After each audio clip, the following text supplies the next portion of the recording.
Hai teman-teman, bagaimana kabar kalian hari ini? Semoga selalu diberi kesehatan ya, amin.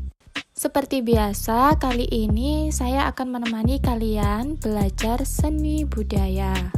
Semoga video ini bisa menjadi referensi kalian untuk belajar di rumah ya.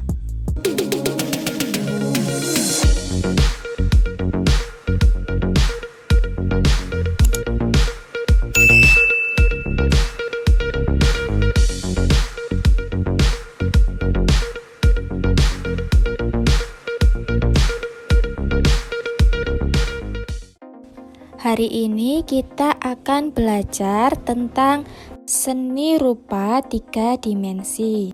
Siapkan alat tulis kalian atau kalian bisa download video ini. Seni rupa 3 dimensi. Definisi secara umum, karya seni rupa 3 dimensi ialah seni rupa yang tersusun dengan 3 sisi, yakni sisi panjang, lebar, dan juga tinggi. Tentunya seni rupa 3 dimensi memiliki perbedaan dengan seni rupa 2 dimensi. Jika seni rupa 2 dimensi hanya dapat dilihat dari satu arah saja, sedangkan jika seni rupa 3 dimensi dapat dilihat dari segala arah. Suatu bidang seni dikatakan bersifat 3 dimensi ketika karya-karya yang dihasilkan tidak hanya dapat dinikmati dengan cara dilihat, namun juga dapat disentuh atau dirasakan.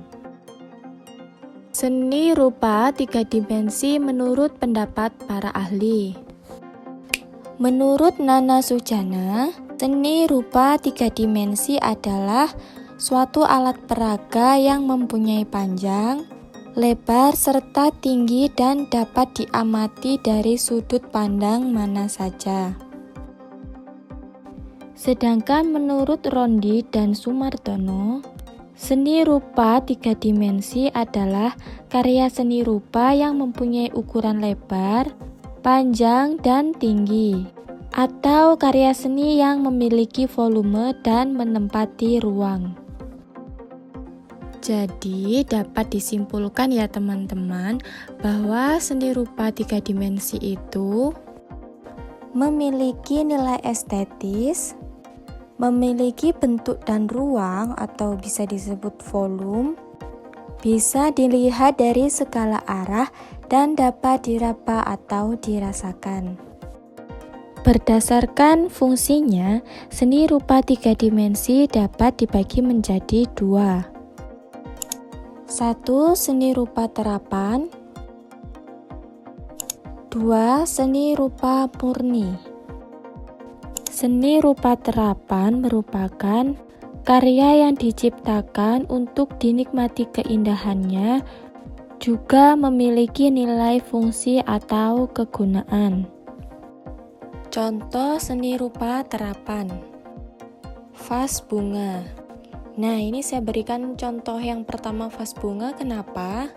Karena vas bunga ini selain memiliki nilai estetika, juga memiliki nilai kegunaan, yaitu kegunaannya untuk menaruh bunga-bunga yang ada di rumah kalian. Jadi selain memiliki nilai keindahan, juga memiliki fungsi. Contoh selanjutnya yaitu lemari. Lemari yang saya share ke kalian ini kan memiliki ukiran. Nah, ukiran pada lemari tersebut bertujuan untuk keindahan, sehingga mempercantik tataan ruangan di rumah kalian.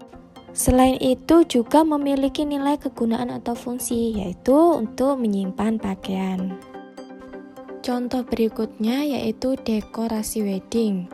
Ini juga termasuk di seni rupa 3 dimensi terapan. Yang pertama karena memiliki nilai keindahan, pastinya di situ terdapat ukiran, hiasan bunga, dan lain-lain. Juga memiliki fungsi untuk tempat duduk mempelai, serta orang tua atau pagar ayu, pagar bagus untuk menerima tamu undangan. Contoh berikutnya ini ada asbak. kemudian ada tas anyaman, dan masih banyak lagi contoh-contoh seni rupa 3 dimensi yang memiliki fungsi terapan. Kedua, seni rupa murni. Seni rupa murni merupakan karya seni yang tercipta bebas dengan fungsi yang lebih mengutamakan keindahan ketimbang aspek fungsional, sehingga lebih berguna untuk kepuasan pandangan mata saja dan biasanya sering digunakan sebagai pajangan atau hiasan. Contoh seni rupa murni: patung apel di Kota Batu, Malang.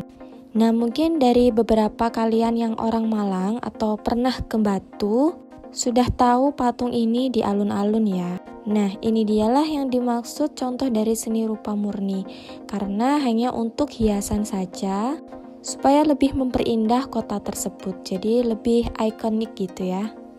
Mungkin kalian dari daerah Ponorogo atau daerah Bali atau daerah mana saja yang memiliki patung di jalan mungkin ya. Nah, itulah contoh dari seni rupa 3 dimensi yang memiliki fungsi untuk seni rupa murni. Jadi untuk hiasan saja atau perindah kota. Berikutnya ada guci. Jadi guci ini juga termasuk seni rupa murni, karena hanya untuk hiasan di area rumah kalian. Beda dengan vas bunga tadi ya. Kalau vas bunga tadi tujuannya untuk memperindah juga untuk tempat bunga. Sedangkan guci hanya diletakkan untuk hiasan saja. Dan masih banyak lagi contoh-contoh seni rupa murni lainnya. Nah, itu tadi kita sudah belajar tentang jenis seni rupa 3 dimensi. Ada seni rupa terapan dan seni rupa murni. Sekarang kita belajar tentang fungsi karya seni rupa 3 dimensi.